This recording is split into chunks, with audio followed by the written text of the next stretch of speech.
Hallelujah, magandang umaga po sa bawat isa. Purihin po ang Diyos sa umagang ito. Napakagandang umaga na bigay ng Panginoon sa atin. Tayo po ay magpapasimula na sa ating morning devotion. At tayo po muna ay manalangin na aming Ama at aming Diyos. Salamat po sa umagang ito na pinagpala mo po para sa amin. At pangunahan mo po kami sa aming pagbubulay-bulay sa iyong mga salita ngayon sa paksa ng ipinatawag ni Haring Balak si Balaam. Purihin ang Panginoon. Yun po ang ating paksa. Tayo ay magbubulay-bulay sa mga bilang 22, 1 hanggang 41. Purihin po ang Panginoon. At Panginoon, dalangin ko po na pangunahan mo po ang iyong hamak na lingkod. Dalangin ko pa rin po na pagpalain mo ang bawat nakabot ng tinig na ito at ng kaisa namin sa aming pagbubulay-bulay sa mga devotion, saan man sila naroon, ay alam mo at kilala mo sila at nawa buksan mo ang maraming puso, buksan mo ang mga pakinig ng aking mga minamahal kay Kristo, ang aming pagbubulay-bulay. Samahan mo po kami at ibabalik namin ang papuri, pasasalamat sa matamis na pangalan ng aming Panginoong Hesus. At atin pong babasahin ang mga bilang 22, 1 hanggang 41 po. Sinasabi po dito, sa uno ay nagpatuloy ng paglalakbay ang mga Israelita at nagkampo sila sa kapatagan ng Moab, sa gawing silangan ng Jordan sa tapat ng Jericho. Dos, ang lahat ng ginawa ng mga Israelita sa mga Amoreyo ay hindi lingid kay Haring Balak na anak ni Sipor. Ngunit hindi siya makakilos laban sa mga Israelita sapagkat napakarami ng mga ito. Purihin po ang Panginoon. At talatang 3 na po tayo. Natakot sa mga Israelita ang mga Moabita sapagkat lubhang napakarami ng mga Israelita. Hallelujah. 4, kaya sinabi nila sa pinuno ng Midian, uubusin ng mga taong ito ang mga bayan sa paligid natin tulad ng pag-ubos ng baka sa sariwang damo. At 5 na po, at nagsugo si Haring Balak kay Balaam na anak ni Beor sa bayan ng Pitor sa mga ilog, sa may ilog Euphrates, sa lupain ng mga Amaw. Ganito ang kanyang ipinasabi, may isang sambayanang dumating buhat sa Ehipto. Sakop na nila ang mga bansa sa paligid namin. Malapit na sila ngayon sa aking lupain. 6, kaya pumunta ka rito at sumpain ang mga taong ito dahil mas makapangyarihan sila kaysa amin. At baka sakaling matalo ko sila at maitaboy palayo sa aking lupain. Dahil nalalaman ko na ang sinumang isinusumpa mo ay nasusumpa. Tuloy-tuloy po tayo sa ating pagbasa sa banal na salita ng Panginoon. 7 na po. Nagpunta ang mga pinuno ng Moab at ng Midian kay Balaam na dala ang pambayad para sumpain ito ang Israel. Sinabi nila, ipinasasabi ni Balak. Talatang 8 na po. Ito ang tugon ni Balaam. Dito na kayo matulog ngayong gabi para masabi ko agad sa inyo ang anumang sasabihin sa akin ni Yahweh. At doon nga sila natulog. Talatang 9 na po. 9. Itinanong ng Diyos kay Balaam, sino ba yung mga taong kasama mo? 10, sumagot si Balaam, mga sugo po ni Haring Balak ng Moab na anak ni Sipor. 11, gusto niyang sumpain ko ang sambayanang galing sa Ehipto sapagkat nasakop na ng mga ito ang halos lahat ng lupain sa paligid. Baka raw po sa ganoong paraan niya maitaboy sa malayo ang mga iyon. Talatang 12, sinabi ng Diyos kay Balaam, hindi ka dapat sumama sa mga taong iyan. Huwag mong sumpain ang mga taong tinutukoy nila sapagkat pinagpala ko ang mga iyon. Hallelujah. 13 hanggang 14 at 15, kinaumagahan sinabi ni Balaam sa mga panauwi niya, umuwi na kayo, ayaw akong pasamahin ni Yahweh sa inyo. Umuwi nga ang mga pinuno at sinabi kay Haring Balak na ayaw sumama sa kanila ni Balaam. Kaya't kaya't nagsugong muli si Balak ng mas marami at kagalang-galang ng mga pinuno kay Balaam. Patuloy po tayo, nasa 16 at 17. Pagdating doon, sinabi nila, ipinasabi ni Balak na huwag kang mag-atubili sa pagpunta sa kanya. 17, pagdating mo raw doon, pararangalan ka niyang mabuti at ibibigay sa iyo ang anumang magustuhan mo. Sumpain mo lamang ang mga Israelita. 18 na po hanggang 19. Ang sagot ni Balaam, ibigay man sa akin ni Balak ang lahat ng ginto't pilak sa kanyang palasyo.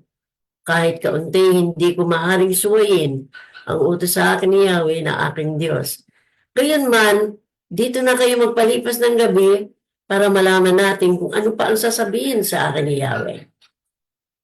20, 21, 22. Noong gabing iyon, sinabi ng Diyos kay Balaam, pumunta rito ang mga tao dito para tawagin ka. Sumama ka na lang sa kanila, pero ang mga sasabihin ko lang sa iyo, ang gawin mo. Kinabukasan ng umaga, inihanda ni Balaam ang kanyang asno at sumama sa mga pinuno ni Balak. Kasama ang dalawa niyang utusan. Nagalit ang Diyos dahil sa pangyayaring ito, kaya't hinadlangan ng anghel ni Yahweh ang daraanan ni Balaam.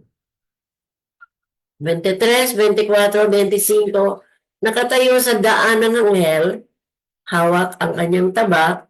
Nang makita ng asno ang anghel, lumis ito ng daan at nagpunta sa bukirin. Kaya pinalo ito ni Balaam at pilit na ibinabalik sa daan. Ang anghel naman ni Yahweh ay tumayo sa makitid na daan sa pagitan ng ubasan at ng pader. Nang makita siya ng asno, sumiksik ito sa pader at naipit ang paa ni Balaam. Kaya't muli itong pinalo ni Balaam. Patuloy po tayo, 26, 27. Ngunit ang anghel ay humarang muli sa lugar na wala nang malilisan ang asno. Nang makita na naman siya ng asno, nahiga na lamang ito. Kaya nagalit si Balaam at muling pinalo ang asno. Tuloy po tayo, 28, 29, 30. Ngunit pinagsalita ni Yahweh ang asno. Itinanong nito kay Balaam, ano bang kasalanan ko sa iyo? Bakit 3 beses mo na akong pinapalo? Sinabi ni Balaam,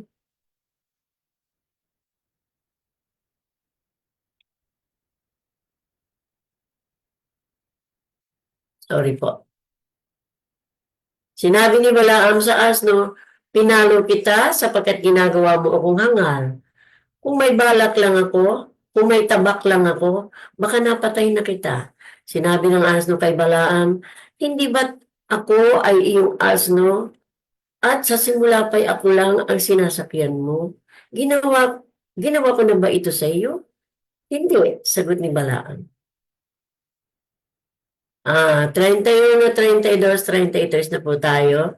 Sa sandaling ito, ipinakita ni Yahweh kay Balaam ang anghel na nakatayo sa daan at may hawak pa rin tabak. Kaya't nagpatira pa si Balaam. Tinanong siya ng anghel ni Yahweh, bakit 3 beses mo nang pinalo ang iyong asno? Sadyang humaharang ako sa daan sapagkat mali ang binabalak mong gawin.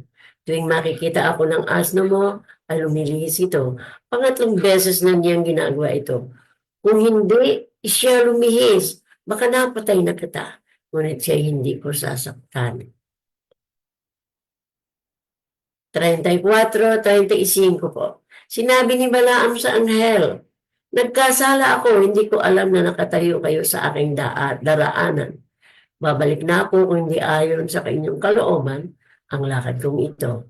Sumagot ang anghel, huwag ka nang bumalik, sumama ka sa kanila. Ngunit, ang sinabi ko sa iyo ang sasabihin mo sa kanila, at sumama si Balaam sa mga sugo ni Balak.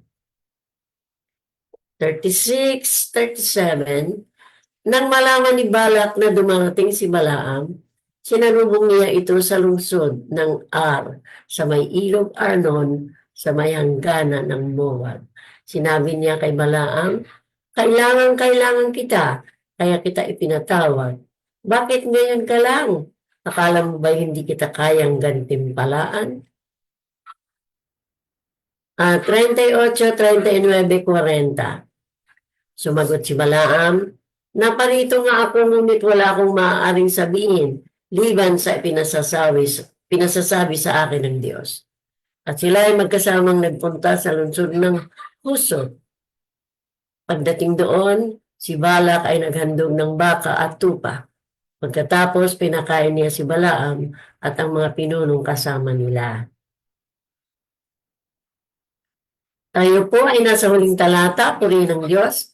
Kinabukasan, isinama ni Balak si Balaam sa Bangot Baal, kung saan ay abot-tanaw na ang ilang mga Israelita. Ipalain po ng Diyos ang pagkabasa ng kanyang banal na salita.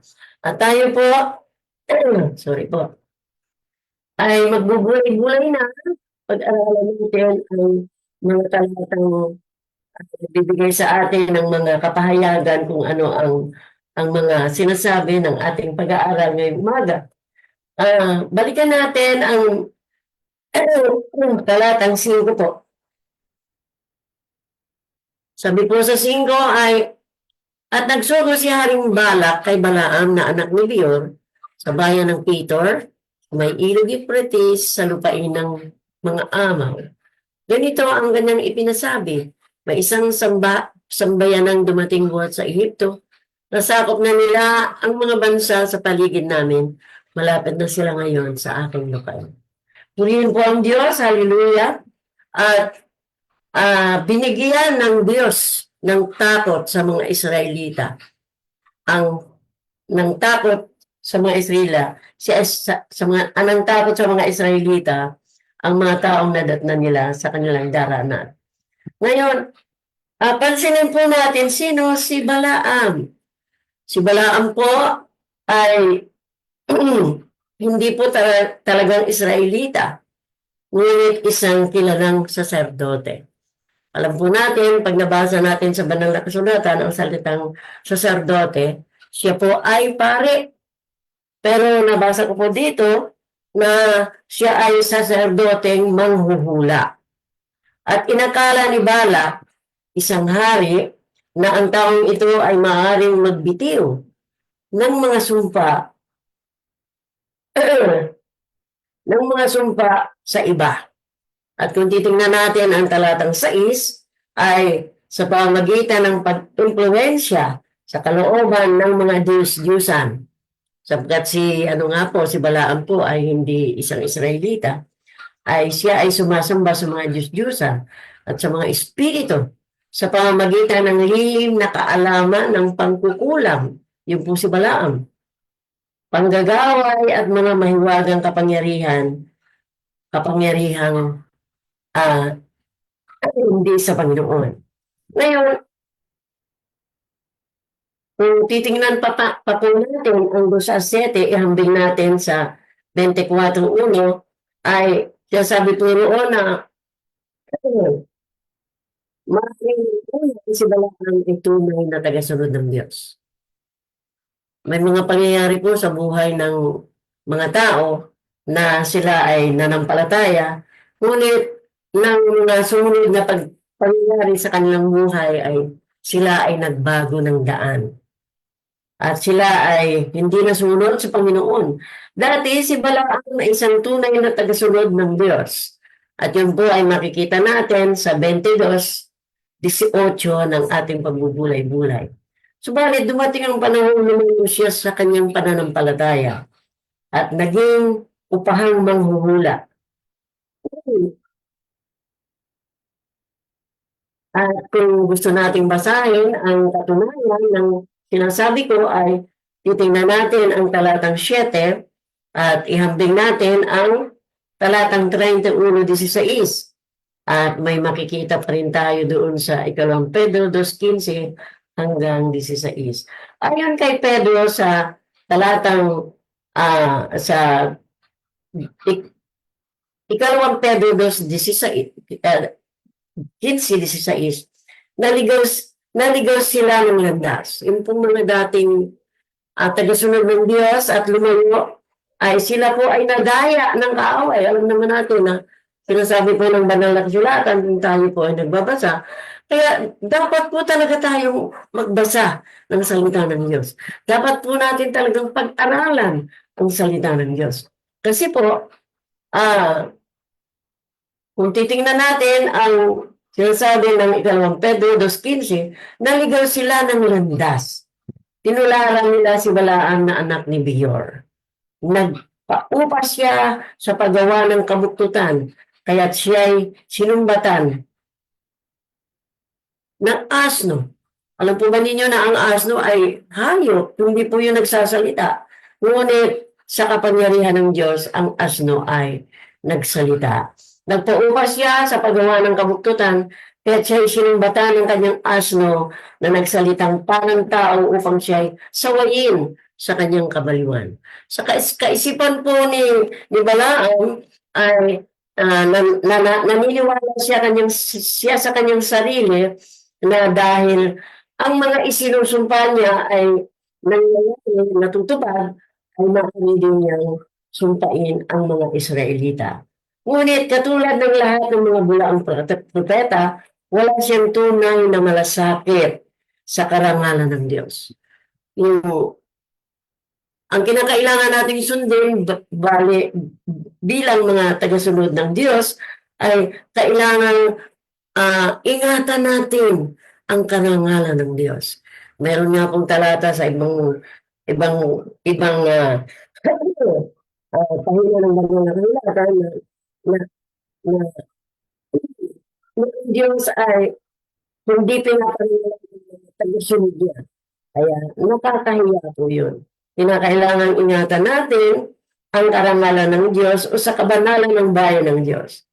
Dahil hindi nagawang sumpain ang bayan ng Diyos, inakit sila ni Balaam tungo sa pagkakasala at pangangalo niya.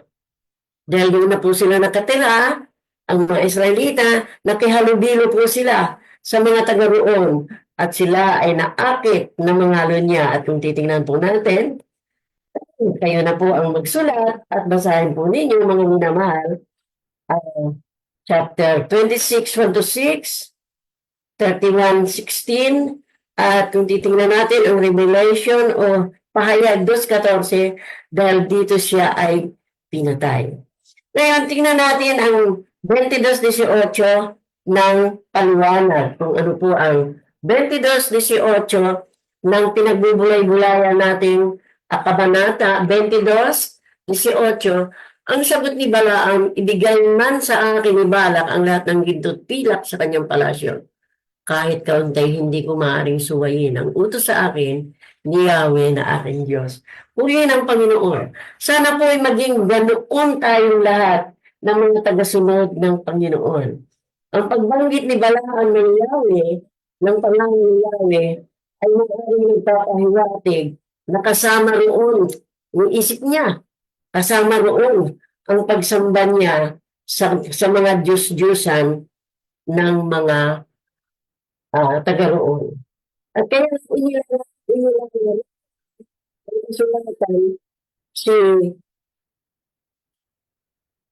si Balaam po bilang isang halimbawa ng taong inudyukan ng pera sa halip ng katuwiran. Makikita po natin yun, pakisulat na lang mga minamahal, Deuteronomy 23, 3-6. Deuteronomy 23, 3-6 po. Ngayon, kahit ganoon ang pagkagahanga ni Balaam sa pera o sa kabayaran sa kanya bilang manghuhula o tagasumpa sa mga tao, ay ang sabi naman ni Balaam ay, ibigay man sa akin ni Balak ang lahat ng ginto't pilak sa kanyang palasyo. Kahit kaunti, hindi ko maaaring suwayin ang utos sa akin ni Yahweh na aking Diyos. Pero ang katunayan po, nasa puso pa rin niya ang pagsamba sa mga Diyos-Diyusan na ipinagwatig na ang mga taong ito na kagaya ni Balaam ay naudyukan na ng pera sa halip na katuwiran ng Diyos. At naroon na po tayo sa 22, mga bilang chapter 22 verse 22.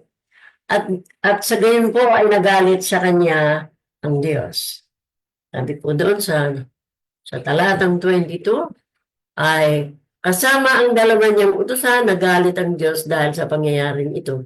Kaya't hinadlangan ng anghel ni Yahweh, excuse me, ang daraanan ni Balaam. Dito po ay pinahintulutan ng Diyos si Balaam na umalis. Subalit nagalit sa kanya ang Diyos dahil ang iniisip niya ay yaon pa rin alok ni Balaam. Ano po ang alok? Siya po ay babayaran at siya po ay pararangalan. Ngunit nagalit nga po sa kanya ang Diyos, ang espiritual na pagkahulog ni Balaam ay nahayag sa pamagitan ng pangyayari tungkol sa asno. Talatang 22, at doon po sa 32-33 ng pahayag ng ating pinagbubulay-bulayan na mga bilang 22. Kaya nga po, ang asno po ay nagsalita na. Ang bagong tipan po ay nagsasabing ang asno ay nagsalitang parang tao upang siya'y sawayin sa kanyang kabaliwan. At yun po ay nandun sa Pedro 2:16. Kaya nga po malinaw na si Pedro ay naniniwala sa mga himala. Himala po na naktala sa matandang tipan. Ako rin po, nananampalataya ako sa himala, sa banal na kasulatan, kasi naranasan kong paghimalaan ng Diyos. Na ako po ay mamamatay na noon, 1963, at tinanggihan ng mga doktor. Ngunit, nang manampalataya ako, nagsisi ako ng aking mga kasalanan, ay nahabag po ang Diyos sa akin, at ako po ay pinagaling. Hindi pa po noon ipinanganganak si Bishop Armando. Purihin po ang Panginoon. O marahil na ipanganak na, baka nalimutan ko. Pero hindi po ako mananampalataya. Kaya nga po, ang bagong tipan po ay nagsasabing ang asno ay nagsalitang parang tao upang siya'y sawayin sa kanyang kabaliwan. At yung po ay nasusulat sa Pedro 2:16. Malinaw na si Pedro ay naniniwala sa mga himalang nakatala sa matandang tipan. Ngayon, ang mga nagmamagaling na kritiko ay, alam po ba ninyo na maraming mga taong ganyan, baging sa loob ng ating worship center o church, ay may mga taong buong pagyayabang na kinukutya ang mga himala na nakatala sa salita ng Diyos. At yaong mga naniniwala sa mga ito ay ibinibilang na nasa kadiliman o hangal. Ay, hindi po ako hangal. Naniwala ako sa himala. Nang sabihin ng kuya ko na magsisi ka lang ng mga kasalanan. At magbagong buhay ay pagagalingin ka ng Panginoon. Kaya nga po, hindi po ako naging hangal na nampalataya ako na ang Diyos ay may magagawa na himala sa buhay ng isang tao. Alam po ba ninyo na nung ako po ay magdurog ng isang sakong Diyos-Diyosan, yung mga revolto po, yung isang babae na doon sa Bergonbel, Las Piñas, ay nanampalataya, siya po ay inaalihan ng masamang espiritu. At yun po ay nanampalataya at pinagaling ng Panginoon. Alam po ba ninyo na isinuko ng kanyang ina ang kanilang Cristo Rey? Yung Cristo Rey po ba ay nakaupo sa nakaupo sa trono at may corona ang kanilang Diyos-Diyusan. At yun ay pagpasok niyo ng kanilang bahay ay makikita ninyo na nandoon ang Cristo Rey sa kanilang sala. At yun ay isinuko ng kanyang ina at marami pang Diyos-Diyusan, mga ribulto sa bawat kwarto nila kasi sila ay malaking sambahayan. At nang gumaling ang kanilang anak na may sakit, nanampalataya ay pinagaling ng Panginoon ay dinurog ko po yun. Dinurog ko po. Bakit ko po dinurog? Sabi nila, Nanay, para pa rin may takot sila sa puso. Nanay, sana po, ano natin, ilubog natin sa dagat. Sabi ko, hindi po. Alam po ba ninyo? Pag nahukay, pag hinaon, pag nahukay, o kaya ay nakuha sa dagat yung mga ribulto na yun, ay naku, ipagpo-procession po yun ng mga walang pananampalataya. Kaya ang ginawa ko po ay nagdurog ako, dinurog ko po yun. Si Sansakong Diyos-Diyosan at yung napakalaking ribulto ng Cristo Rey na nakaupo sa kanyang trono, ang estatwang yun, at may corona, at yun ay sinasamba nila. Pero ipinadurog sa akin sa pananampalataya ng mga taong nanampalataya sa Panginoong Hesus na gumaling ang kanilang minamahal na anak. Kaya man, ang mga nasa kadiliman, gayon man ang mga nasa kadiliman, ay ito ang kanilang pananampalataya. Ngunit ang mga tunay na anak ng Diyos ay nananampalataya sa Diyos at tinatanggap nila ang lahat ng himala ngayon sa Biblia. Para po sa akin, ang tunay po na himala ay ang isang taong napakasama ng kalagayan sa buhay. Yung nasa gitna siya ng kasalanan. Ngunit binago siya ng Panginoon. Yun po ang tunay na himala. Purihin po ang Panginoon. Para po sa akin. Bakit po? Kasi ako'y himala ng Diyos. Ako'y himala. Binago po ng Diyos ang aking buhay. Kaya nga po, naniniwala rin sila na ang Diyos ay gumagawa ng mga himala ngayon bilang tugon sa mataimtim na panalangin at pananampalataya ng kanyang bayan. Kaya nga po, tingnan po natin ang Juan 6:2. Ito po ang ating huling talata. Pasensya na po kayo. Akin pong binubuklat ang Biblia. Sabi doon sa 6:2 ng Juan, ay sinundan siya ng napakaraming tao. Sa Jesus po yung sinundan. Sapagkat nakita nila ang mga kababalagang ginawa nila sa pagpapagaling sa mga may sakit. Hallelujah! Purihin po ang Diyos. Kaya nung mga panahon ng ating Panginoong Yesus ay lumaka dito sa lupa. At yun po ay sinasampalatayanan natin. Ay sinundan siya ng maraming tao. Bakit po? Sila po ay nanampalataya sa mga himala ng Diyos. Sabi doon ay sinundan siya ng napakaraming tao sapagkat nakita nila ang mga kababalaghang ginawa niya sa pagpapagaling sa mga may sakit. Isa po ako sa himalang gumaling sa may sakit. At yung aking kuya na nasa Panginoon na ngayon, kinuha na po siya ng Panginoon, ay pinagaling po siya sa pamagitan ng tuberculosis. Ang tuberculosis po niya ay sobra na. Durog na yung kanyang baga, ang kanyang isinusuka. Pag nagsusuka siya ng dugo, ay kasama na ang kanyang baga. Purihin po ang kataas-taas ang Diyos sa kanyang mga himalang ginawa sa pamagitan ng ating Panginoong Yesus.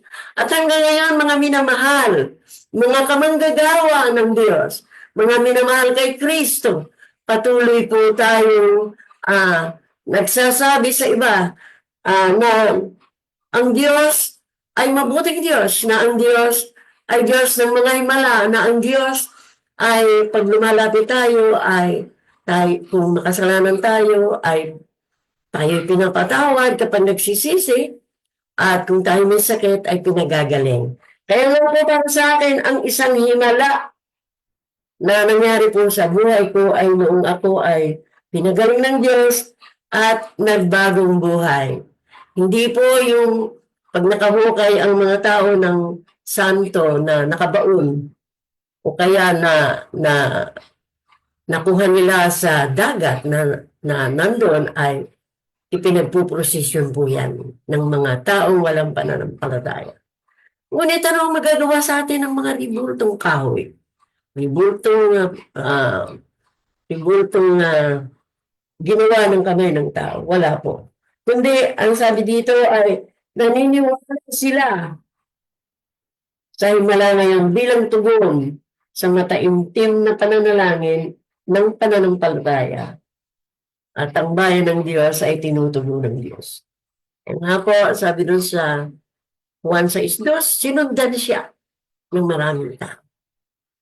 Pero ngayon po, ano po ang ginagawa ng mga mananampalataya kay Kristo? Jesus. Sinusundan din po natin siya. Bagamat sabi ng banal na kasulatan, hindi natin siya nakita. Pero sinampalataya na natin siya. At ang sabi po ng banal na kasulatan, mapalad ang hindi siya nakita, ngunit nanampalataya. Ako po, tinuturing ko ang sarili ko na mapalad sapagkat nanampalataya ako sa Kanya. Narinig ko lang. Kaya kailangan po mga minamahal na tayo po ay matutong magsalita para sa iba. Dahil kung walang magsasabi sa kanila, paano sila mananampalataya? Purihin po ang Diyos. Sa buhay ng aking mga anak, na lahat sila ay naging tagasunod ni Jesus hanggang ngayon. At ang isa po ay nandyan sa Japan, si Bishop Armando ay isa sa mga naturuan mula nung bata na manampalataya sa Diyos at hanggang ngayon ay sumusunod. Purihin po ang Panginoon. Maraming salamat po sa mga nakasama ko sa ating pagbubulay-bulay sa umagang ito. Aba, ang aking anak na si Bishop Armand at ang kanyang pamilya, Sister Lorna Gayas and family, Sister Lovely Ramirez and family, Teacher Bell, thank you Sister Bell and family, Elma Atienza and family, Rebecca Kaimi and family, Elena Pascual and family, Sister Crescencia. Wow, kapangalo ng aking ate. Kabuyaw from Japan. Wow, hello. Mga kapatid, kumusta kayo dyan sa Japan? Purihin po ang Panginoon.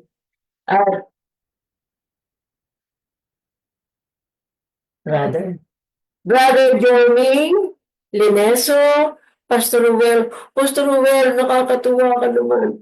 Isama mo ako sa prayer, Pastor, na sa edad kong 88, gusto ko pa pong humayo. Sister Edna Lopez at Reyes Estacio and Jacob. Pagpalain po kayo ng Panginoon at tayo po ay Sister Suseta, hallelujah. Purihin ng Panginoon, ang aking inaanak. Pagpalain ka ng Panginoon, minamahal, purihin ng Panginoon. At tayo po ay manalangin. Aming Ama at aming Diyos, salamat po sa iyong paggabay, sa iyong hamak na lingkod, na kinahabagan mo, tinatawad mo, at kinawaan mo ang aking mga anak, mga manugang, mga apo at kaapu-apuhan, at sa maraming salin pa ng lahi ng mga Cruzing clan. Nagpapasalamat kami, Ama, sa iyo. Salamat po sa buhay ng aking mga anak, mga manugang at mga apo.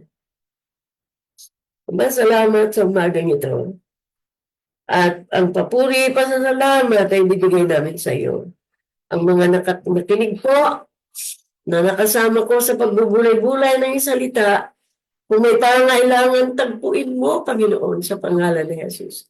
lalo na po ito ang panahon ng pagpapadama mo, ginigising mo ang mga tao na malapit ka nang dumating, ay kahabagan mo ang mga tao hindi pa nakakakilala sa iyo. Tulungan mo po kami na maabot sila. Tulungan mo po ang aking mga kamanggagawa at mga nakinig ngayon na maabot nila ang hindi pa nakakakilala sa iyo.